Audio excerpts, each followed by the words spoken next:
Olá, eu vou apresentar o trabalho intitulado Recondicionamento de baterias de níquel-cádmio por medidas galvanostáticas, no caso do segundo patamar. Sou Adalberto, pesquisador da Fundação Parque Itaipu. Nós tínhamos a problemática, se é possível, o uso em segunda vida de baterias de níquel-cádmio estacionárias do tipo pocket plate, tipo bolso. Nós temos baterias assim que estão armazenadas ao longo dos períodos. Então, nosso objetivo, a partir do estudo dos mecanismos de carga e de descarga, é desenvolver metodologias de recuperação e estabilização de baterias de níquel-cádmio para uso em segunda vida. Quando nós fomos fazer cargas e descargas, nós observamos um perfil de descarga que é diferente das baterias novas, devido a esse surgimento do segundo patamar. Então, nós colocamos um eletrodo de referência nas baterias e constatamos que esse segundo patamar se origina no eletrodo positivo, de hidróxido de níquel indo a hidróxido de níquel, enquanto que para os eletrodos negativos da bateria, o potencial do cádmio, a hidróxido de cádmio, se mantém constante ao longo de toda a descarga. Nós fomos a trabalho de parceiro do grupo GEP-UFSCar e também trabalhos da literatura internacional. Começamos a desenvolver metodologias para recondicionamento das baterias, nos baseando em metodologias existentes, principalmente de eliminação do efeito memória. Então, nós associamos cargas a baixas correntes com descargas profundas para fazer a recuperação e estabilização das baterias. E observamos aqui na figura que, à medida que fazemos essa metodologia, o primeiro patamar se alonga, o que nos leva a um aumento de capacidade. Nós sabemos que esse primeiro patamar se deve ao eletrodo positivo, mas nos perguntamos o que poderia estar ocorrendo. Para ajudar a responder isso, nós construímos as células experimentais de laboratório, nesse caso do tipo NPN, porque nosso eletrodo de interesse é o positivo, para podermos fazer algumas caracterizações, tanto químicas quanto eletroquímicas.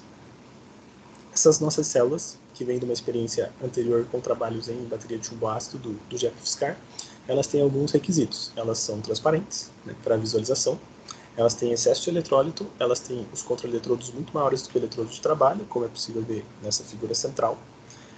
Nós temos o controle de temperatura, nós não utilizamos separador, como ocorre nas baterias, e nós colocamos o eletrodo de referência convenientemente próximo do nosso eletrodo de interesse.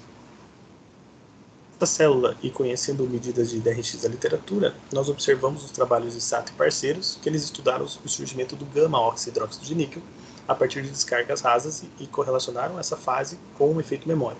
Nos nossos eletrodos recondicionados, a gente observou que houve uma diminuição na fase gama do material ativo positivo, em comparação aos eletrodos que não foram recondicionados. Então, se nós olharmos aqui na figura à direita, é possível observar, por exemplo, dos picos em 13 e 26 graus 2θ, que houve aqui nesse caso, não detectamos o pico mais em 13 graus e aqui detectamos um ombro quando aplicamos o recondicionamento para o material ativo positivo. Nós também fizemos alguns ensaios eletroquímicos nas células NPN e ao longo das descargas, nesse caso aqui uma descarga 1,5 A, a gente fez pequenas variações na corrente e acompanhamos a resposta em tensão. E quando nós fazemos isso nesses pontos convenientes, mais ou menos no meio do patamar, foi possível obter valores de corrente potencial que indicam que a resistência do sistema durante o segundo patamar é de cerca de 5 vezes maior do que o primeiro.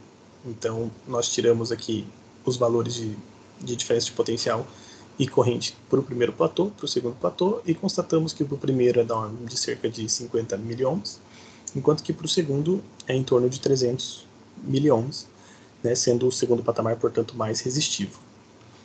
Voltametricamente, nós fizemos alguns estudos iniciais e observamos que as reações de formação de hidróxido de níquel, elas aparecem já na curva de desplegimento de oxigênio.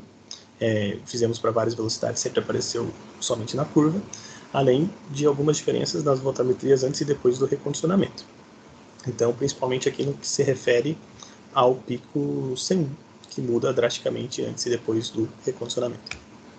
Bom, o estudo em baterias utilizando células experimentais de laboratório projetadas para separar os problemas, células do tipo NPN com os requisitos que eu já comentei, nos permite compreender o funcionamento e limitações de baterias.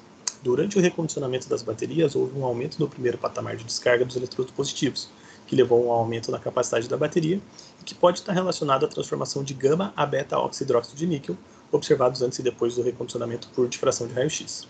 Por fim, o gama-oxidróxido de níquel parece estar relacionado ao segundo patamar, que é mais resistivo do que o primeiro. Esses patamares aparecem nas medidas galvanostáticas de descarga.